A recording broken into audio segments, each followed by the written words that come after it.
शुक्रवार को नई सीरीज की तो हमने की दमदार शुरुआत, लेकिन आज हफ्ते की शुरुआत करने के लिए संकेत थोड़े से कमजोरी के फिर से आते दिख रहे हैं ग्लोबल मार्केट से। बेहतर मूड माहौल के बीच में कमजोर शुरुआत के बाद क्या कुछ होगी रिकवरी या फिर फिसलेंगे, और किस तरह का रहेगा आज का पूरा एक्शन, इस पर होगा खास फोकस। स्वागत है आप सबका शेयर बाजार लाइव में। नमस्कार, मैं हूं अनिल सिंघवी। नमस्कार, मैं हूं दीपांशु भंडारी। तैयार हो जाइए, एक और एक्शन पैक्ड दिन, एक और एक्शन पैक्ड हफ्ते के लिए। इतनी सारी चीजें हो चुकी हैं और इतनी सारी चीजें हुई हैं इस पर आपके। वैसे फ्राइडे को जब हम बाजार बंद कर रहे थे तो काफी सारी चीजें थी, बाजार पर तो बात करनी है, बट एक आपने ख्वाहिश जताई थी वर्ल्ड कप को लेकर कि कोई भी क्लोज मैच नहीं हुआ। करेक्ट, कुछ और भी मांग लेते हैं। शायद मुझे क्लोज मैच की बजाय शायद ये मांगना चाहिए था कि 200-500 पॉइंट डाउ बढ़ जाए, लेकिन दीप वाकई में दो मैच बहुत ही इंटरेस्टिंग दिखे, back to back. Australia, New Zealand और साउथ अफ्रीका, पाकिस्तान दोनों ही मतलब आखिरी ओवर तक गए, तो बड़ी लंबे समय बाद दिखा कि हमने कोई ढंग का मैच देखा है, भले जिसमें दोनों में इंडिया नहीं थे। और कल वाला मैच वो तो लाजवाब, मतलब क्लास अपार्ट, बिल्कुल। मतलब ऑनेस्टली बहुत कम ऐसे हार्ड कोर इंडियन सपोर्टर होंगे जिन्हें भी कॉन्फिडेंस होगा कि 230 बनाने के बाद भी हम जीत सकते हैं, लेकिन वो भी 100 रन से। और वो एक क्लियर कट दो चीज़ है, इसमें कोई डाउट नहीं कि जिस तरह से रोहित शर्मा टिक कर खेले और उनकी कैप्टनसी ने जीता है, इसमें कोई डाउट नहीं। क्योंकि एक बार ऐसा लगा 5-6 विकेट के बाद में वो एक पार्टनरशिप बन रही, लिविंगस्टोन बहुत अच्छा खेले थे, उसी वक्त वापस से मोहम्मद शमी को लाना, that was game changer actually. और जिस तरह से अपने बॉलर्स को आजमाया, अगर सिराज नहीं चल रहे तो तुरंत वो शमी को ले आए। अब कमाल की कैप्टनशिप की है उन्होंने, और कहीं भी ऐसा नहीं लगा कि 230 में, मतलब नहीं तो क्या था वो कंधे लटक जाते 200 यार क्या चलो छोड़ो, 5 में जीत गए, लो फेवरेट से अब तो हार नहीं है, यू नो। आप गिव अप कर देते हो और टॉस हार कर, और वो भी पता है कि ड्यू है, पिच बड़ी खराब, आउटफील्ड बड़ी गीली हो सकती है, बट हेड्स ऑफ। और सबसे बड़ी बात, ये जीत बड़ा कॉन्फिडेंस बढ़ाने वाली, क्योंकि अब तक 5 जीत आपको चेज करके मिली थी जी। और एक और अच्छी खबर है कि सूर्य कुमार यादव वापस अपनी पुराने लय और फॉर्म में आते हुए दिखे। सवाल 50 से ज्यादा एक वो हाँ, अब आपका मिडिल ऑर्डर है ना, हार्दिक पांड्या के नहीं होने की वजह से जो एक क्वेश्चन मार्क था, उसकी भरपाई सूर्य कुमार यादव कर सकते हैं। तो चलिए, ओवरऑल अब 2 नवंबर इंडिया श्रीलंका वानखेड़े जाना है, इसके लिए जाना तो पड़ेगा, जाना पड़ेगा। लेकिन ये कि शो करने के बाद 2 बजे शो भी और 2 बजे मैच शुरू होगा, तो कोशिश करें भाई फिर से चेज करने को मिले। मैं भी यही बोल रहा हूं, इंडिया की बैटिंग देखने को मिले। हाँ, तो एक तो अब से लेकर 2 नवंबर तक ये प्रार्थना करने की इंडिया टॉस जीत के फील्डिंग ले, ताकि मुझे इंडिया की बैटिंग देखने का मौका मिलेगा। बट स्पोर्टिंग वीकेंड तो अच्छा रहा, बहुत बढ़िया था। बाकी कुछ ज्यादा अच्छा वैसे बाजार में नहीं हुआ। बिल्कुल, तो मतलब जबरदस्त वीकेंड। पैरा ओलंपिक में भी हमारे एथलीट्स ने बहुत जबरदस्त कारनामा किया, हाँ, खतरनाक कारनामा किया। मतलब स्पोर्ट्स देश में हर जगह बहुत मजबूती से आगे बढ़ रही है, अच्छी बात है। एब्सोल्युटली। आज की और इस हफ्ते की बात करें उससे पहले दिवाली का वक्त आ गया सर। हाँ बिल्कुल, दिवाली का वक्त आ गया और आज से हम दिवाली की स्पेशल प्रोग्रामिंग की शुरुआत भी कर रहे हैं। उससे पहले एक और चीज, क्रिकेट से बात चली थी, क्रिकेट का भी याद है। अरे हाँ ये इसलिए तो आपसे बात करनी है, दिमाग से है। वीकेंड पे बड़े वीडियो वायरल, बहुत वीडियो आए और बहुत लोग आपका रिएक्शन इस पे चाहते हैं एक्चुअली। एक बार धोनी जी ने भी कमाल कर दिया। एक तो उन्होंने दिखा दिया कि वो भी बिजनेस न्यूज के फैन है और वो भी मार्केट्स को ट्रैक करते हैं, अपने पोर्टफोलियो को ट्रैक करते हैं। बिल्कुल, मतलब उनकी मार्केट नॉलेज अमेजिंग है, मतलब उसमें कोई डाउट नहीं। उन्हें एफएनओ, डेरिवेटिव्स, पुट कॉल, और साफ कहा कि बिजनेस चैनल सारे चलाते हैं कि 95% लोग नुकसान करते हैं, फिर भी लोग जाकर ऑप्शन में ट्रेडिंग करते हैं। सो आई मीन बहुत इंटरेस्टिंग चीज़ है, इसलिए मैंने एक रील भी बना के डाली है, उस पर आप अपने भी रिएक्शन दे सकते हैं। उन्होंने साफ कहा है कि इन्वेस्टर्स के लिए भी बहुत ही इंटरेस्टिंग और बहुत अच्छी राय दी है, और ट्रेडर्स के लिए भी। तो आई थिंक सबको सुनना चाहिए, देखना चाहिए। तो आपके भी अपने रिएक्शंस मुझे दीजिए, आपको माही भाई के मार्केट मंत्र कैसे लगे, जरा ट्वीट करके एक्स पर मुझे बताइए। बहुत इंटरेस्टिंग इंसाइट उनकी तरफ से आती हुई दिखी है, मजेदार एकदम। एब्सोल्युटली बढ़िया रहा, और आप भी देखिए, रिएक्शन दीजिए। अनिल जी ने रील भी डाली है, ट्विटर पर भी डाला है, अपने भी व्यूज हमारे साथ आप शेयर करें। दिवाली के लिए क्या करना है सर? स्पेशल ऑफर दिवाली का आ रहा है मेरी तरफ से। दिवाली स्पेशल ऑफर आपकी तरफ से? मेरी तरफ से, हाँ। मतलब जनरली आप दिवाली पे ऑफर की तलाश में रहते हैं, तो आज से लेकर दिवाली तक हर रोज मैं आपको कुछ बेहतरीन इन्वेस्टमेंट आइडियाज दूंगा। वैसे भी अभी सेल लगी हुई है बाजार सेल लगी है। तो अगर जहाँ सेल लगे तो वहाँ बीच में डिस्काउंट लगा देना, दिवाली डिस्काउंट ऑफर, और नहीं तो दिवाली ऑफर तो है। तो हम सुबह 9 बजे आपके लिए वो विशेष आइडिया लेकर आएंगे, दोपहर 1:45 बजे भी। और आज इस आइडिया की शुरुआत में बहुत बहुत बहुत बहुत इंटरेस्टिंग आइडिया है। अच्छा, बहुत इंटरेस्टिंग आइडिया, बहुत बढ़िया सर, जो मतलब सब तरह के इन्वेस्टर्स को पसंद आएगा। अरे वाह, सब तरह के, चाहे आप म्यूचुअल फंड इन्वेस्टर हों, चाहे आप इक्विटी सीधे खरीदते हों, चाहे आप फ्यूचर्स ट्रेड करते हो, सबको पसंद। अच्छा, सबके लिए सबको पसंद आने वाला है। मतलब आप सोचो, ऐसा आइडिया भी हो सकता है जो फ्यूचर्स में ट्रेड करने वाले को भी पसंद आए, इन्वेस्टर्स को भी पसंद आए, जो शेयर खरीदता है, जो म्यूचुअल फंड में इन्वेस्ट करता है उसको भी पसंद आए। अरे वाह सर। तो आज दिवाली ऑफर की हम धमाकेदार शुरुआत करने जा रहे हैं। इसके अलावा भी हमारी स्पेशल प्रोग्रामिंग और है ही। आज से हर रोज दिवाली से दिवाली तक हमारी खास सीरीज की शुरुआत हो रही है, जहां बाजार के दिग्गजों के साथ हम आपको बताएंगे कि इस दिवाली से लेकर अगली दिवाली तक किस तरह का माहौल रह सकता है, क्या कहाँ आपको पैसा लगाना चाहिए। तो आपके भी दिवाली को लेकर कुछ भी अगर सुझाव है तो हैशटैग दिवाली ऑन जी इसका इस्तेमाल करके आप हमें मैसेज भेज सकते हैं और आप भी हमें बता सकते हैं। और इस बार दिवाली की थीम, जो टैगलाइन हमने लिखी है, वो ये है कि ये दिवाली खुशियों वाली। खुशियों वाली, हाँ, खुशियों वाली दिवाली। तो मतलब फर्स्ट टाइम आप ऐसा कह सकते हैं कि मतलब इस दिवाली पे लोगों को कंप्लेन कम है।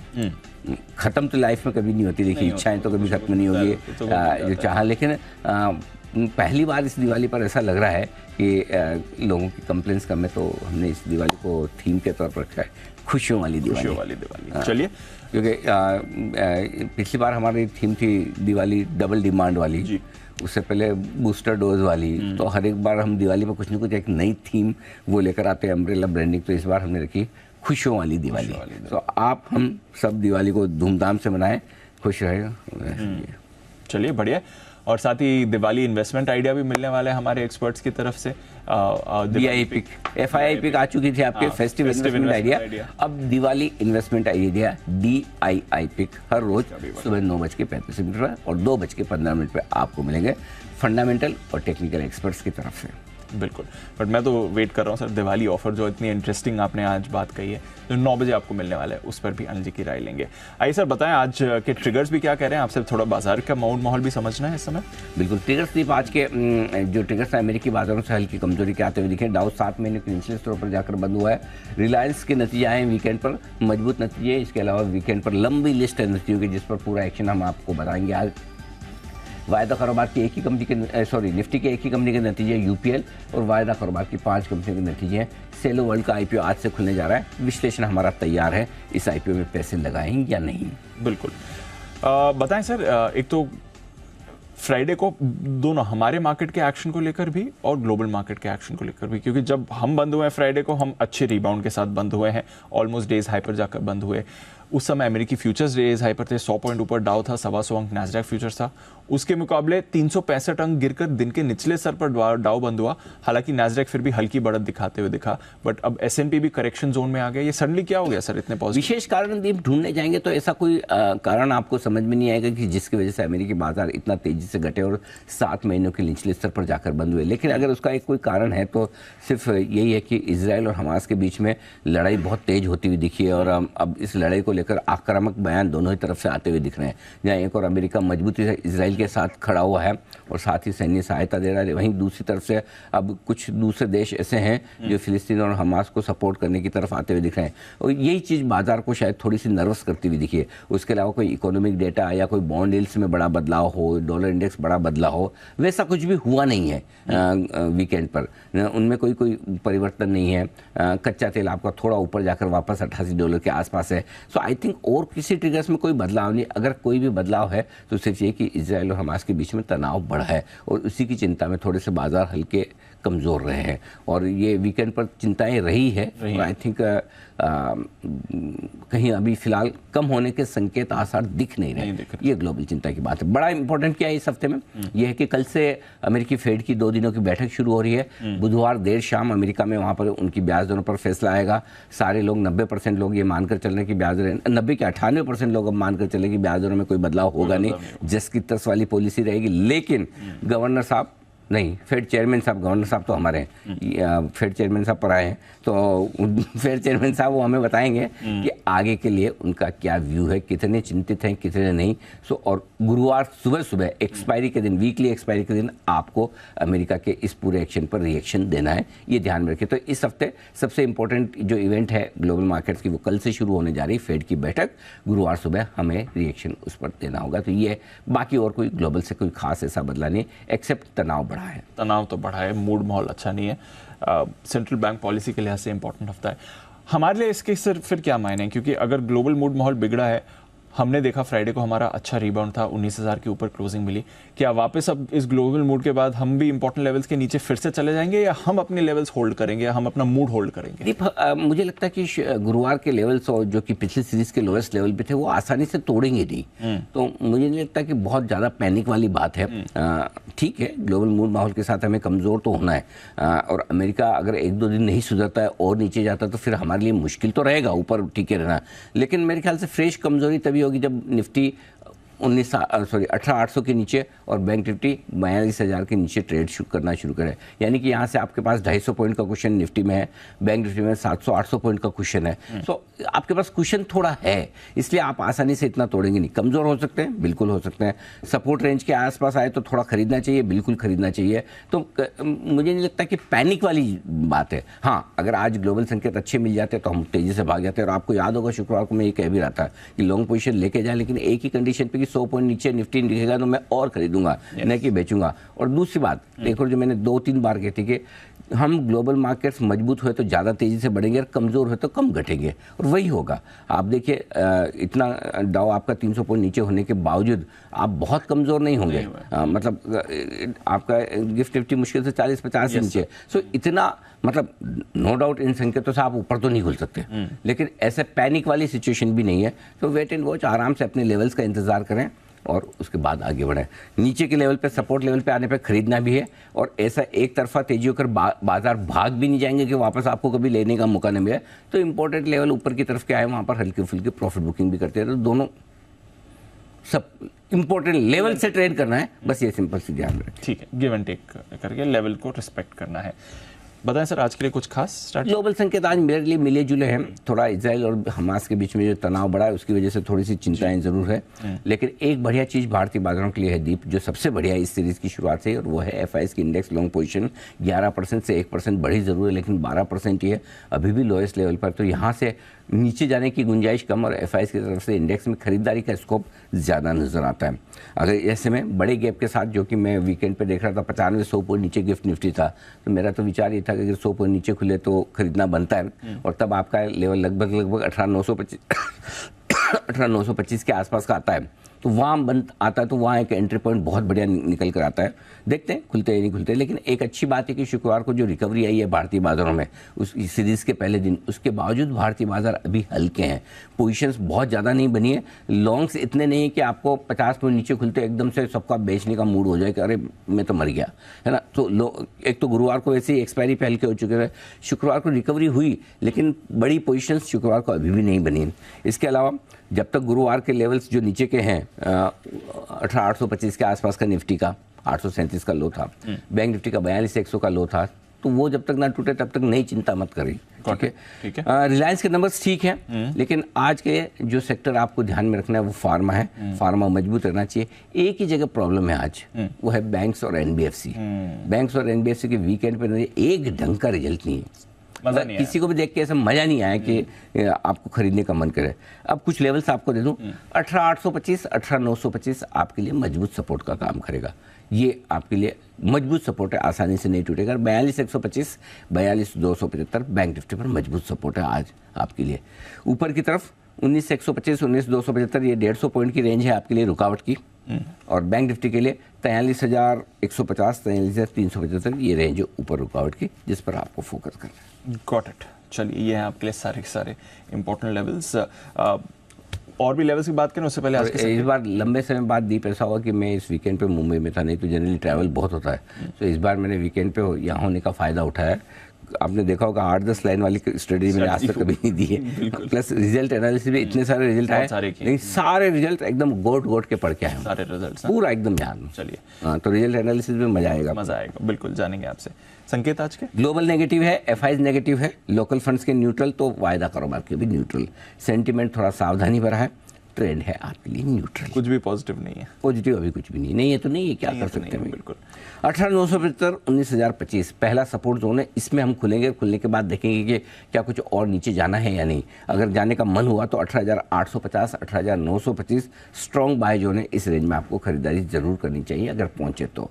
हायर साइड पर 19,075 19,125 पहली रुकावट की हल्की फुल्की जगह पार करके निकले तो 19,200 19,275 तक जाने की कोशिश निफ्टी की हो सकती है, वहां पर आपको प्रॉफिट बुकिंग और शॉर्ट दोनों ही करने चाहिए। बैंक निफ्टी 42,300 42,500 बेसिकली 42,285 42,485 निकल कर आता है, तो 15 पॉइंट का मैंने क्वेश्चन ले लिया, राउंड फिगर में कर दिया था कि याद भी आसानी से रहे।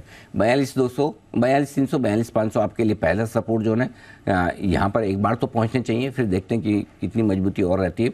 नीचे 42,000 42,100 आपके लिए स्ट्रॉन्ग खरीदारी की जगह बनकर आती है।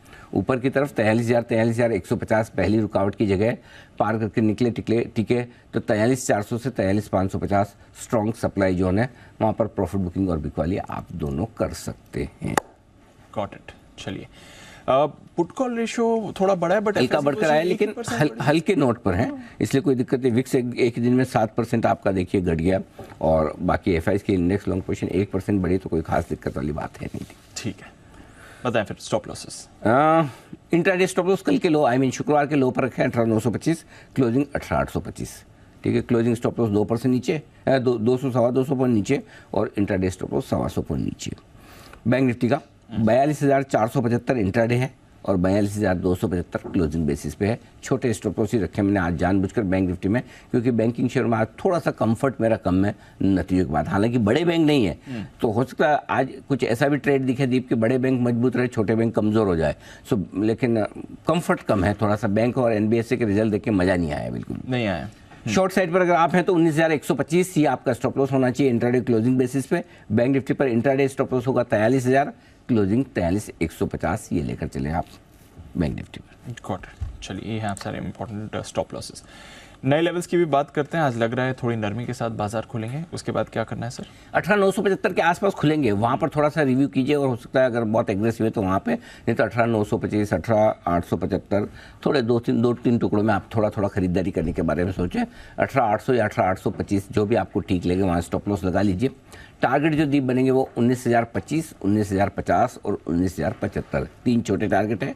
19,125 मीडियम टारगेट है, 19,200 250 के बड़े टारगेट के लिए खरीदारी करनी है। और इस रेंज में आए तो पक्के तौर पे करिए, ऐसा मत डरिए मत, वहाँ पे कम करो, डर लगे तो थोड़ा करो, लेकिन लेवल से करो जरूर, और स्टॉप लॉस है ही, ठीक है। इसलिए डर लगे तो कम लो, लेकिन लेना चाहिए सेम, बेचना चाहिए। ऊपर आए तो 19,125 19,275। अब मैं बेचने की जो रेंज दे रहा हूँ बड़ी लंबी है, 150 पॉइंट के।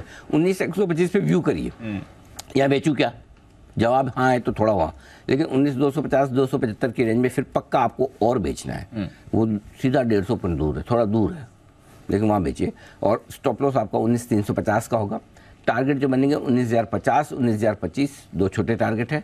18,975 18,925 दो मीडियम टारगेट है। 18,890 18,860 तक के फाइनल टारगेट के लिए बिकवाली जरूर करें। दोनों ट्रेड लीजिए, हाँ कोई दिक्कत, मौका मिलेगा। ठीक है। नई पोजीशंस बैंक निफ्टी खरीदना है 42,100 42,300 बहुत एग्रेसिव है। 42,500 के आसपास भी मूड बना सकते हैं, वो मैं तब देखूंगा ओपनिंग के बाद, क्योंकि अगर दिग्गज अगर खराब ना हुए तो 42,500 पे ले लेना है। ओके। और दिग्गज भी अगर छोटे शेयरों को, छोटे बैंकों को देख के खराब होने लगे तो हम 42,300 पे लेंगे, ठीक है, करेक्ट। और इसमें बैंक निफ्टी में आपको बोल दूं 25 पॉइंट का जजमेंट आपको लेना है, निफ्टी में 10 से 15 पॉइंट का जजमेंट आपको लेना है। 10-15 पॉइंट ऊपर नीचे आगे पीछे आप एंटर कर लेना। मैंने आज जानबूझ के एग्जैक्ट लेवल नहीं दिए, राउंड फिगर में दिए, ठीक है। स्टॉप लॉस 42,000, टारगेट 42,475 और सीधा उसके बाद 700 है, बीच में ही नहीं, 200 सवा 200 पॉइंट खुला मैदान। 775 825 फिर दो मीडियम टारगेट हैं। 43,000 43,150 फाइनल टारगेट। बेचना चाहते हैं जरूर शौक फरमाएं, कहाँ बेचेंगे, ये बड़ा सवाल है। बहुत एग्रेसिव ट्रेडर्स है 43,100 पर बेचें, 150 पे। वैसे मुझे बोलेंगे, मैं बोलूँगा 43,400 से 43,700 रेंज आती है बेचने की, लेकिन उतना तो आज आने वाला है नहीं, और स्पेशली रिजल्ट देख के तो मुझे डाउट लगता है। सो अगर बहुत एग्रेसिव ट्रेडर हैं तो वहाँ बेचिए, स्टॉप लॉस लगाइएगा। आप 43,200 का स्ट्रिक्ट छोटा ही लगाना है, 150 पे बेच के 200 का लगा देना, ज़्यादा बड़ा स्टॉप लॉस रखना नहीं है अपने। ठीक है। नीचे के जो टारगेट बनेंगे दी 42,850 और 802 छोटे टारगेट हैं, 725 और 502 मीडियम टारगेट है, 42,300 42,125 के फाइनल टारगेट के लिए करना है। थैंक यू वेरी मच, बेचिएगा। Got it. चलिए, एक्शन बहुत है, लेवल्स भी बहुत सारे निकल कर आए हैं। बैन में तो कोई स्टॉक है नहीं अनिल जी, वो तो होना भी नहीं था। थोड़ा डेटा भी समझा दिया। डेटा देखिए, 1500 करोड़ की कैश में बिकवाली है, थोड़ा आंकड़ा बड़ा ही है। स्टॉक फ्यूचर्स 450 करोड़ के खरीदे हैं। इंडेक्स फ्यूचर्स में भी 111 करोड़ की बिकवाली, हालांकि थोड़ी सी बिकवाली का ही नंबर है। ठीक है, FIs का नंबर अच्छा तो नहीं है, इसमें कोई डाउट नहीं। अब आइए FNO के डेटा। 19,000 में एक और ब्रेक लेवल है। 19,000 के पुट पर 54 लाख शेयर है, 19,200 पर 65 लाख शेयर है। तो 18,975 19,000 के आसपास खुल के देखेंगे दीप, और कमजोरी बनती क्या, मुझे लगता है वहाँ रुकने चाहिए, फिर फ्रेश बाद में देखेंगे। बैंक निफ्टी का जहाँ तक सवाल है 42,500 43,000, डेटा कम है, not worth discussing. Got it. चलिए, ये है आपके लिए पूरी स्ट्रैटेजी, बट वर्थ डिस्कसिंग है जितने भी नतीजे आए थे। आइए नतीजों का पहले रिव्यू ले, फिर अनिल जी कई सारे स्टॉक ऑफ द डे भी आपके लिए लेकर आए, बट पहले रिजल्ट रिव्यू।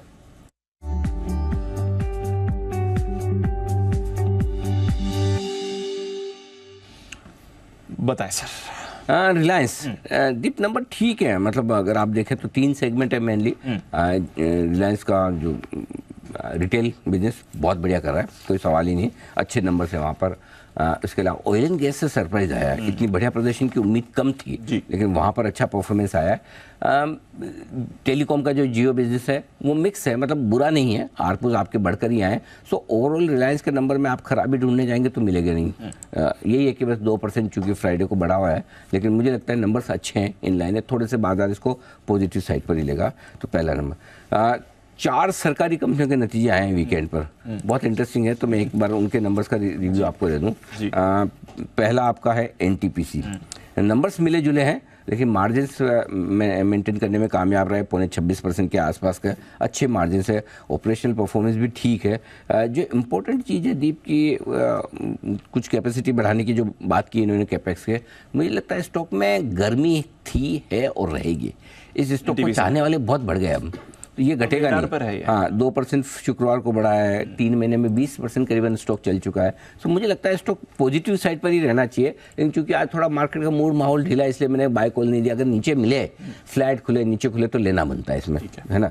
ये हो गया आपका एंट्री। BPCL शानदार परफॉर्मेंस है, हर एक पैरामीटर पर, कोई मतलब इससे आप कंप्लेन कर नहीं सकते। बेस्ट GRMs हैं आपके, इन्वेंट्री गेंस भी आ गए, मतलब हर एक तरीके से नंबर बहुत बढ़िया है, लेकिन लेना नहीं है। लेना नहीं है क्यों?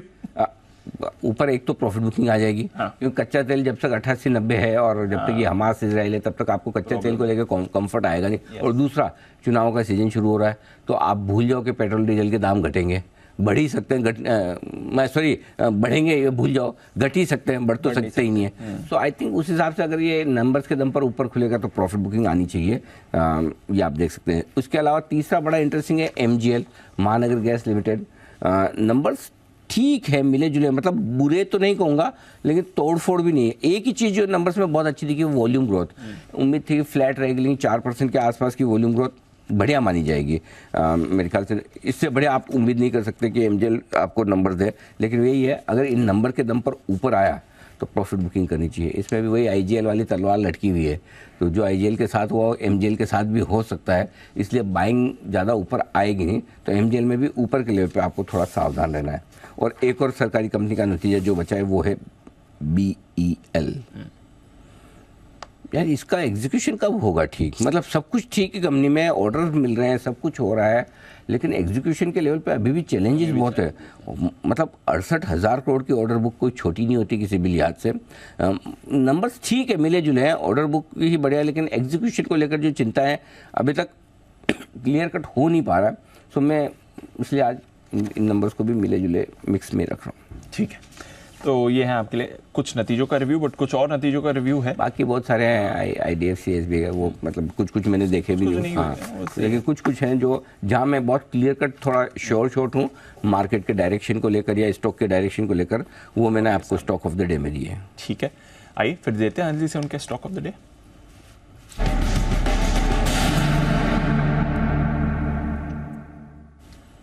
जैसा मैंने कहा फार्मा शेयरों पे मैं हूं बुलिश, और पिरामल फार्मा आपका पहला रिजल्ट है जो कैश मार्केट का, जहां पर खरीदारी करने की राय 90 रुपये आपका स्टॉप लॉस होना चाहिए, 96, 98 और 100 रुपये के टारगेट के लिए।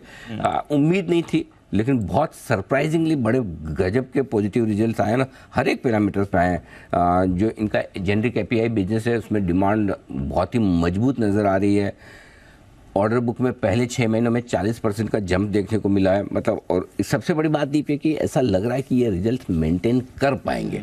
ये कॉन्फिडेंस पहली बार रिजल्ट्स को देख के आया, नहीं तो अभी तक ये जब से लिस्ट हुआ है तब से इसकी धुलाई पिटाई हुई है। तो मेरे ख्याल से अब पहली बार थोड़े से इसके रिजल्ट में थोड़ी जान आती हुई दिखे, ये अच्छे नंबर से। चलिए, और कौन से नंबर्स अच्छे हैं? और एक भी अच्छा नहीं है, आप बोलो तो बताओ। बताइए सर। मतलब इस बार बैंक्स और NBFC से जो नंबर वीकेंड पे आए हैं बहुत ही खतरनाक तरीके के खराब है। M&M फाइनेंस के फ्यूचर्स में बेचने की राय, ये है ना, ये बड़ा इस स्टॉक के लिए बड़ा मुश्किल हो रहा है अब, क्योंकि एक क्वार्टर अच्छे एक क्वार्टर खराब, तो मैनेजमेंट पे कंफर्ट और कॉन्फिडेंस लोगों का हिल रहा है, कंसिस्टेंसी बिल्कुल भी नहीं है। हर एक पैरामीटर पर रिजल्ट बहुत कमज़ोर है। NIMs कम होकर आए हैं, प्रोविजनिंग बढ़ गई है, नेट इंटरेस्ट मार्जिन 9 तिमाहियों के लोएस्ट लेवल पर है। सो आई थिंक इसमें क्लियर कट शॉर्ट करने की राय है। आज का एक्सीडेंट भी हो जाए तो बड़ी बात नहीं। 282 का स्टॉप लॉस है, 272, 267 और 263 3 टारगेट के लिए आपको यहाँ पर बिकवाली करनी चाहिए। टारगेट भी मैंने बड़े बड़े ही रखे हैं दीप इसमें, ठीक है, ये हो गया।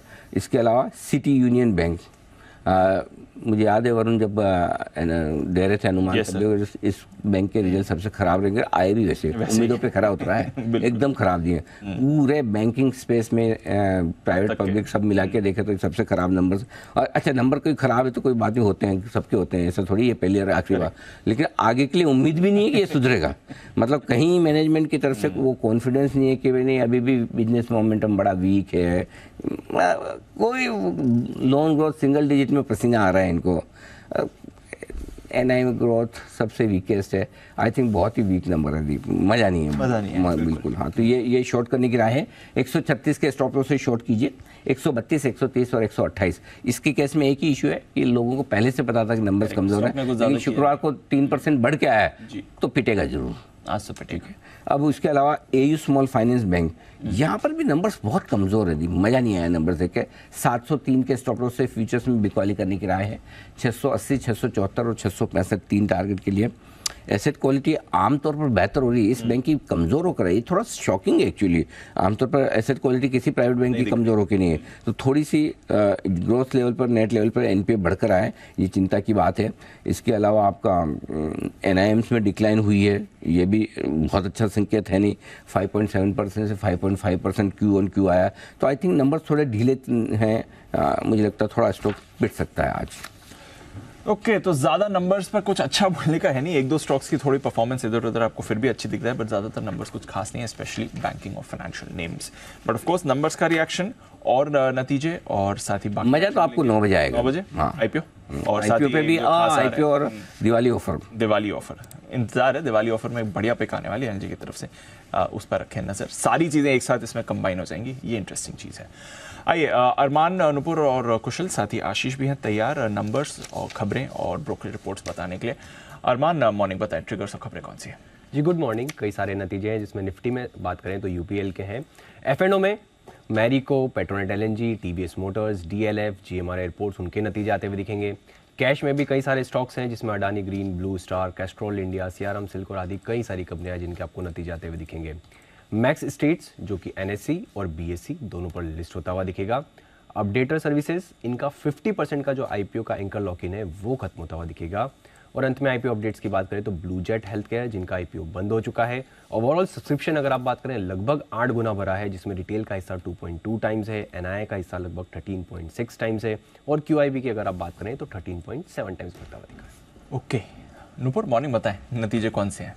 Good morning. काफ़ी सारा डिस्कस हो चुके हैं बीपीसीएल, जहाँ पे मार्जिन 12.5% के रहे, मुनाफा भी देखे तो आपको 20% की गिरावट यहाँ पे नजर आएगी। एनटीपीसी यहाँ पे कंपनी की आय बिल्कुल फ्लैट आती हुई दिखे, मार्जिन मेंटेन हुए 26% के आसपास। एसबीआई कार्ड्स भी आज फोकस में, यहाँ पे अगर देखेंगे नतीजे तो आपको कमज़ोर नजर आएंगे। हालांकि एनआई में 16% की आपको ग्रोथ नजर आ रही है, लेकिन अनुमान से बिल्कुल मुताबिक आते हुए एनआई की ग्रोथ दिखे। कंपनी का प्रॉफिट देखे तो 15% की ग्रोथ है। फी इनकम 22.5% की ग्रोथ दिखा रहा है। प्रोविजन 34% आपको नीचे आते हुए नजर आएंगे, लेकिन एसेट क्वालिटी यहाँ पे थोड़ी डिटेरियोरेट होती हुई दिखी है। नेट ग्रॉस एनपीए और नेट एनपीए में आपको बढ़त नजर आएगी। एमजीएल भी देखेंगे लास्ट में तो यहाँ पे आपको जो मार्जिन है वो 31% के आसपास आते हुए दिखे, और वॉल्यूम्स भी देखे तो यहाँ पे 6% क्वार्टर ऑन क्वार्टर बढ़कर आते हुए दिखे हैं। नतीजे कुशल ढेरों हैं, बताएं आपके पास कौन से हैं आज मॉर्निंग? मॉर्निंग दीपा, नतीजों में ओबेरॉय रियल्टी एक फोकस में है। नंबर्स अनुमान से बेहतर आते हुए दिख रहे हैं। मार्जिन्स 45% से 52.4% हो गए हैं। साथ ही कंपनी का मुनाफा भी यहाँ पर 43% ग्रो कर 457 करोड़ रुपए पर आता हुआ दिख रहा है। तो नंबर्स अच्छे दिख रहे हैं। बीएल यहाँ पर नंबर्स तो ठीक ठाक दिख रहे हैं, और ऑपरेशनली आप देखिए 21.7% से 25%, मुनाफा 33% ग्रो कर 812 करोड़ पर आया है। हालांकि रेवेन्यू जो है वो अनुमान से कमज़ोर आए हैं। 4,517 करोड़ का हमारा अनुमान था, उसके मुकाबले करीबन 4,000 करोड़ का ही रेवेन्यू कंपनी ने क्लॉक इन किया है। कैश बेस से सीडीएसएल नंबर्स यहाँ पर अच्छे दिख रहे हैं, और जिस तरह से कामकाजी मुनाफा आया है 39% ग्रो कर 129 करोड़ पर, वो एक अच्छी चीज़ है। साथ ही आपको ये भी ध्यान देना है कि यहाँ पर कंपनी की मार्जिन 62.3% पर आई है। 62.5% से हल्की सी स्लाइट यहाँ पर आप कह सकते हैं गिरावट रही है। मुनाफा 35% ग्रो कर 109 करोड़ पर कंपनी ने दर्ज किया है।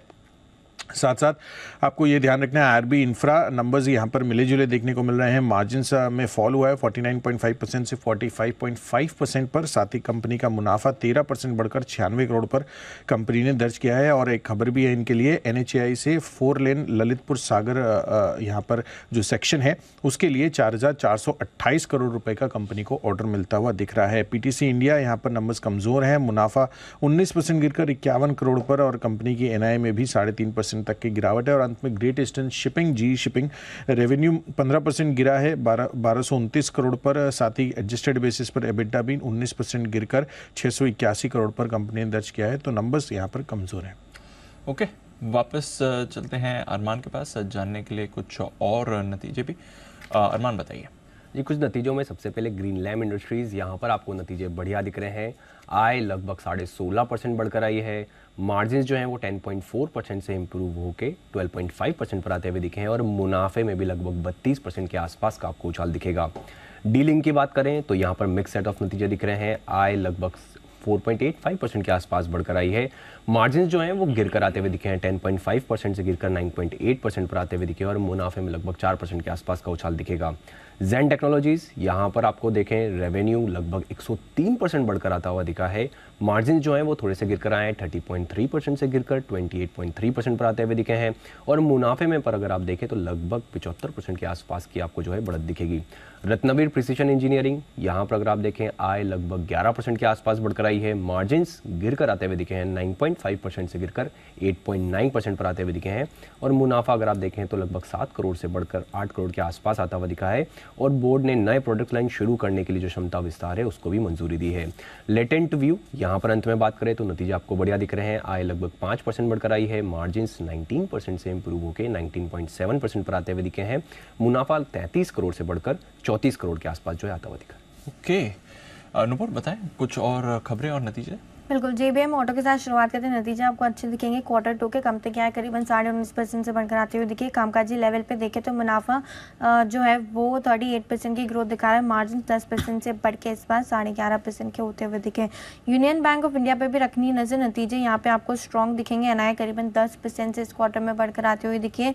मुनाफा देखिए 90% की ग्रोथ यहाँ पे आती हुई नजर आई। प्रोविजन 40% से गिरकर आते हुए दिखे। ग्रॉस एनपीए नेट एनपीए में भी सुधार है, और नेट इंटरेस्ट मार्जिन की बात करें तो मेंटेन किए बैंक ने 3.14% के आसपास के।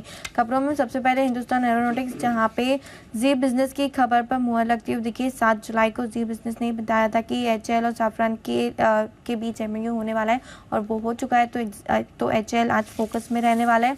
गुजरात गैस के लिए भी खबर आती हुई दिखी है, जहाँ पे कंपनी ने इंडस्ट्रियल गैस की कीमतों में बढ़ोतरी की है। 1 नवंबर से ये जो कीमतें वो लागू हो जाएगी, तो गुजरात गैस आज फोकस में रहेगा।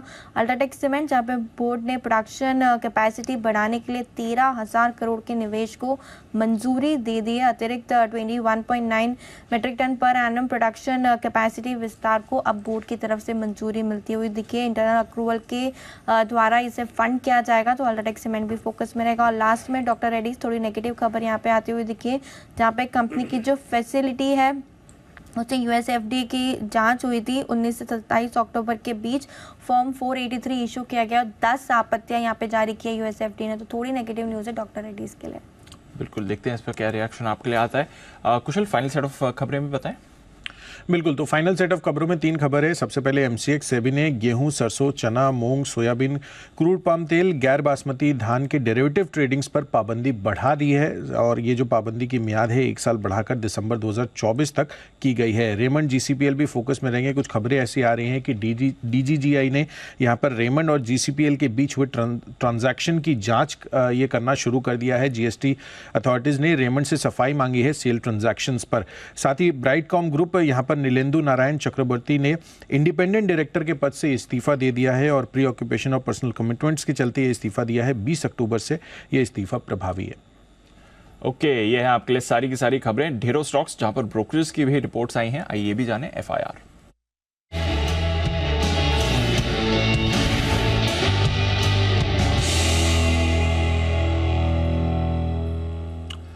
मॉर्निंग आशीष, पहले निफ्टी कंपनीज के साथ करिए शुरुआत। Good morning Deepanshu. सबसे पहले दिग्गज रिलायंस इंडस्ट्रीज, यहाँ पर अगर आप देखें तो नतीजों के बाद ढेर सारी रिपोर्ट्स आई हैं। मॉर्गन स्टैनली ओवरवेट की रेटिंग को बरकरार रखे हैं 2821 रुपए के लक्ष्य के लिए। वहीं अगर आप देखें तो जेपी मॉर्गन ने ओवरवेट की रेटिंग को बरकरार रखा है, और जो टारगेट प्राइस है वो 3040 से घटाकर 3810 कर दिया। वहीं अगर आप देखें तो एचएसबीसी होल्ड की राय दे रहे हैं। गोल्डमैन सैक्स ने खरीदारी की राय दी है, 2660 रुपए का टारगेट दिया। और नोमेरा ने भी खरीदारी की राय दी है 2925 रुपए के लक्ष्य के लिए, 3000 रुपए का टारगेट दिया। जेफरीज ने खरीदारी की राय के साथ। कमेंट्री की बात करें तो जेफरीज मान रहे हैं कि बेटा 8% बढ़ा है सीक्वेंशियली, यानी क्वार्टर ऑन क्वार्टर। और जो मॉर्गन जेफरीज का एस्टीमेट है रिटेल में, उससे थोड़े से बेहतर यहाँ पर प्रदर्शन आपको देखने को मिला है, लेकिन एआरपीओ इनके अनुमान से कम यहाँ पर आपको देखने को मिली है। एचएसबीसी मानने की अर्निंग जो आई है वो लगभग इनके अनुमान के मुताबिक ही यहाँ पर देखने को मिली। हालांकि जो ऑयल टू केमिकल बिजनेस है, सेगमेंट है, यहाँ पर प्रदर्शन आगे थोड़ा सा कमजोर देखने को मिल सकता है।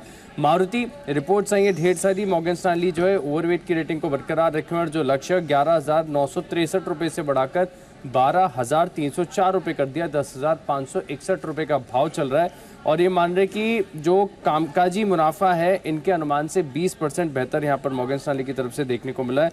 वहीं सिटी अगर आप देखें तो इन्होंने कामकाजी मुनाफे के एस्टिमेट्स में करीब 4 से लेकर 13% की बढ़ोतरी की, तो अच्छी रिपोर्ट्स आई हैं। बीपीसीएल जेफरीज अंडर परफॉर्म की रेटिंग को बरकरार रखे हैं। हालांकि जो लक्ष्य है वो इन्होंने 310 से घटाकर 300 रुपये कर दिया। करंट मार्केट प्राइस से नीचे का टारगेट है, 335 रुपये का भाव चल रहा है। और मान रहे कि वीकर रिफाइनिंग और मार्जिन के चलते अगर आप देखें तो थोड़ा सा प्रदर्शन यहाँ पर हल्का सा कमजोर साइड पर देखने को मिला। डॉक्टर रेड्डीज रिपोर्ट ढेर सारी है। जेफरीज खरीदारी की राय को बरकरार रखें, और जो लक्ष्य 6330 से घटाकर 6250 रुपये कर दिया है। हालांकि जेपी मॉर्गन अगर आप देखें तो लंबे समय से बेरिश है, अभी भी अंडरवेट की रेटिंग को बरकरार रखे हुए। हालांकि टारगेट प्राइस थोड़ा सा एडजस्ट किया इन्होंने, 4450 से एडजस्ट कर 4610 रुपये कर दिया है। इसके अलावा अगर आप देखें तो एनटीपीसी सीएलए से खरीदारी की राय दे रहे हैं, 240 रुपये का टारगेट दिया, 237 रुपये का भाव है। मान रहे कि प्लांट्स में कुछ ओवरऑल चल रहे थे, इसके चलते इम्पैक्ट यहाँ पर आपको देखने को मिला है। सिप्ला पर जेफरीज की तरफ से रिपोर्ट आई है, इंटरेस्टिंग रिपोर्ट है, जहाँ पर रेटिंग को कर दिया गया डाउनग्रेड, यानी पहले खरीदारी की राय दिया करते थे, अब ये होल्ड की रेटिंग दे रहे हैं। और जो टारगेट है इन्होंने 1210 रुपये से बढ़ाकर 1230 कर दिया, 1174 रुपये का भाव चल रहा है। गोल्डमैन सैक्स बिकवाली की राय दे रहे हैं 1025 रुपये 85 के लक्ष्य के लिए, और नोमेरा ने खरीदारी की राय दी है, लक्ष्य इन्होंने 1229 से बढ़ाकर 1353 रुपये कर दिया। ढेरों रिपोर्ट्स निफ्टी कंपनीज पर है, उतनी ही रिपोर्ट्स बाकी कंपनीज पर भी हैं, ये भी बताएं आशीष। दीपांशु, एसबीआई लाइफ पर रिपोर्ट आई है, सीएलएसए की तरफ से खरीदारी की राय को बरकरार रखा, और जो लक्ष्य 1550 से बढ़ाकर 1620 रुपये कर दिया। नोमेरा खरीदारी की राय दे रहे 1550 से लक्ष्य बढ़ाकर 1625 रुपये कर दिया है। और ब्रोकरेज की रिपोर्ट्स में लगभग सभी में ये लिखा गया है कि जो वीएनबी मार्जिन है वो यहाँ पर काफ़ी अच्छा प्रदर्शन इसके बल पर देखने को मिला। एपी ग्रोथ भी ठीक ठाक रही है। इसके अलावा अगर आप देखें तो दो खास स्टॉक्स फोकस में रहेंगे। आईएफएल फाइनेंस जेफरीज की तरफ से कवरेज की हुई है शुरुआत खरीदारी के राय के साथ। 607 रुपए का भाव है, 760 रुपए का टारगेट दिया है। मान जिस प्रकार से ब्रांच एक्सपेंशन यहाँ पर देखने को मिला है, एनआई ग्रोथ देखने को मिली है, इन्होंने ईपीएस के एस्टिमेट्स में भी बढ़ोतरी की है, तो इसका इम्पैक्ट रहेगा। हाल ही की लिस्टिंग है आरआर काबिल, यहाँ पर एचएसबीसी की तरफ से रिपोर्ट आई है, खरीदारी किराए के साथ कवरेज की गई है शुरुआत। 1345 रुपए का भाव, 1650 रुपए का टारगेट है। कोलगेट के रिजल्ट ऑलरेडी आ चुके हैं। यूबीएस की तरफ से अब डाउनग्रेड आ गया, पहले न्यूट्रल की राय थी, अब बिकवाली की राय दे और लक्ष्य दे 1850 रुपए का। स्टॉक चल रहा है 2081 रुपए पर। ये मान रहे कि रूरल ग्रोथ काफी फ्रजाइल यहाँ पर देखने को मिली है, कंपटीशन लगातार बढ़ता जा रहा है, तो इनके बिजनेस के लिए थोड़ा सा थ्रेट है। इसके अलावा एमएनएम finance, Morgan Stanley equal weight की रेटिंग को बरकरार रखे, लक्ष्य 300 से घटाकर 285 कर दिया है और मान रहे कि प्री प्रोविजनिंग ऑपरेटिंग प्रॉफिट इनके अनुमान से कमजोर देखने को मिला है। जेपी मॉर्गन अंडरवेट की रेटिंग दे रहे हैं, 250 रुपए से लक्ष्य को एडजस्ट करके 260 रुपए कर दिया है।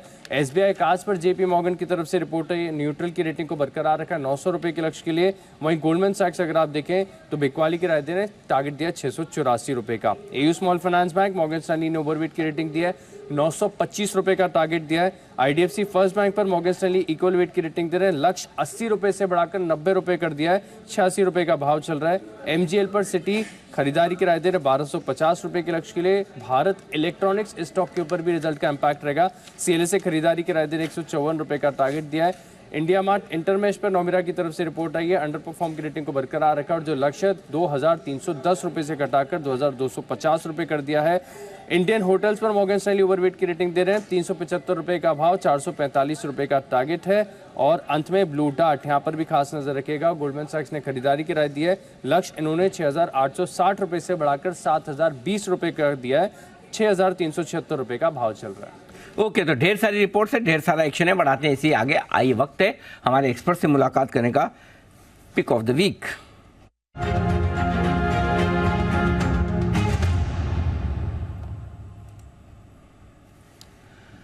स्वागत है आप सभी का। बंसल जी सुप्रभात, करें शुरुआत। सुप्रभात अनिल जी, सुप्रभात दीपांशु। अनिल जी, मेरा पिक ऑफ द वीक है, बिकवाली की राय है, एयू स्मॉल फाइनेंस बैंक पर 690 के अराउंड की क्लोजिंग है, टेक्निकल पैटर्न काफी खराब है, 708 708 का लगाना है स्टॉप लॉस, 655 से लेकर 660 के टारगेट के लिए एयू स्मॉल फाइनेंस बैंक में बिकवाली की राय है। और वीकली चार्ट पर काफी समय बाद स्टॉक के अंदर ब्रेकडाउन देखने को मिला है, तो एक अच्छी मंदी का एक अच्छा दावेदार लगता है। ओके, एयू स्मॉल फाइनेंस नतीजे भी रहे कमजोर, यहाँ पर करें बिकवाली, ये है आपके लिए राय बंसल जी की तरफ से। सुप्रभात कुणाल जी, बताएं सर आपका पिक ऑफ द वीक।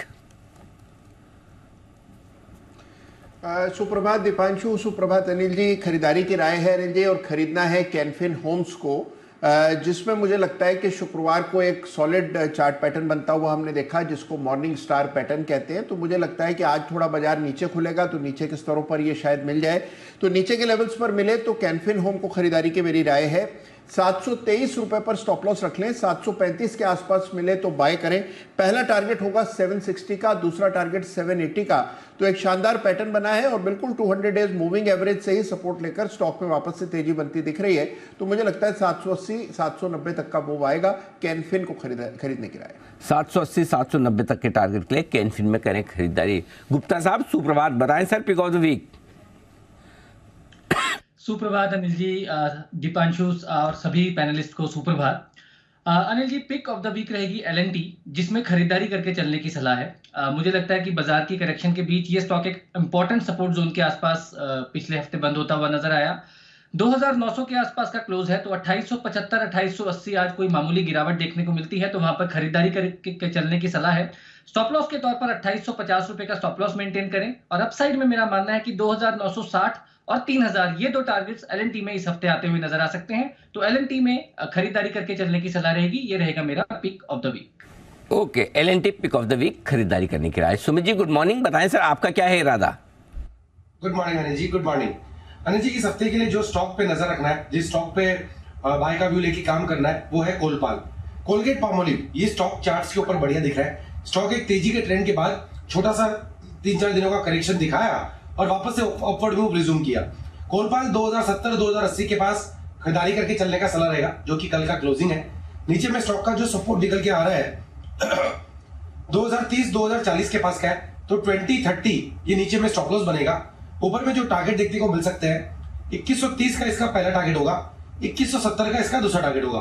तो कोलगेट के अंदर खरीदारी करें 2030 के स्टॉप लॉस से 2130 2170 के टारगेट्स के लिए। ओके, कोलगेट पाल्मोलिव खरीदारी करने की राय यहाँ पर आती है। आइए जैन साहब का भी है स्वागत। जैन साहब बताएं sir, pick of the week. बिल्कुल अनिल जी, फ्राइडे इवनिंग को मैं नहीं था सर्टनली, तो फ्राइडे इवनिंग पिक्स नहीं दे पा रहा हूँ, थर्सडे को किया था वो शो।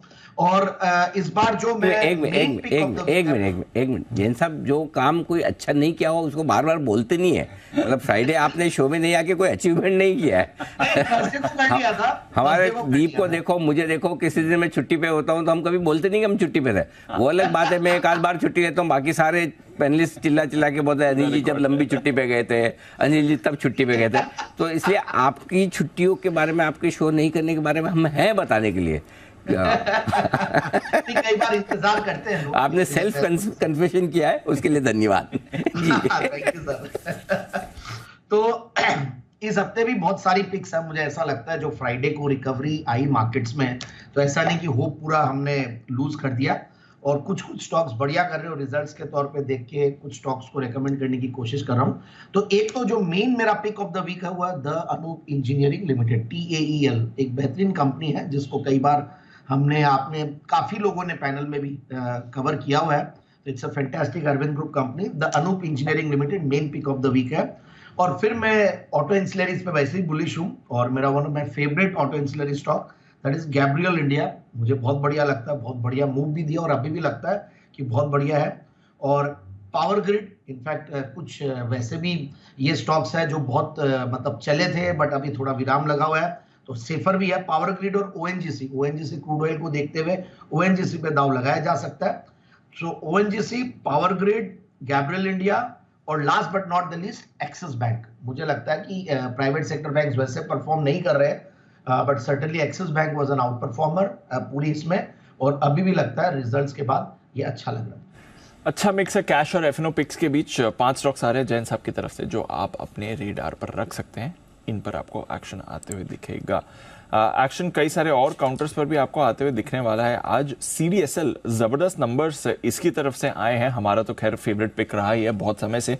आज भी देखेंगे आप इसको एक्शन में। साथ ही सरकार ने प्राइवेट कंपनीज को भी कहा है कि शेयर्स के डीमैट करना अब अनिवार्य है। लंबा समय है, 1 साल का समय दिया जा रहा है। अगले साल 30 सितंबर से ये डेडलाइन लागू होगी, बट इसमें अब प्राइवेट कंपनीज पर भी सरकार ने कहा है कि आप डीमैट में ही अपने शेयर्स रखें। जैन साहब कैसे देखना है इस डेवलपमेंट को? एंड ऑफ कोर्स नतीजे दमदार रहते सर CDSL के।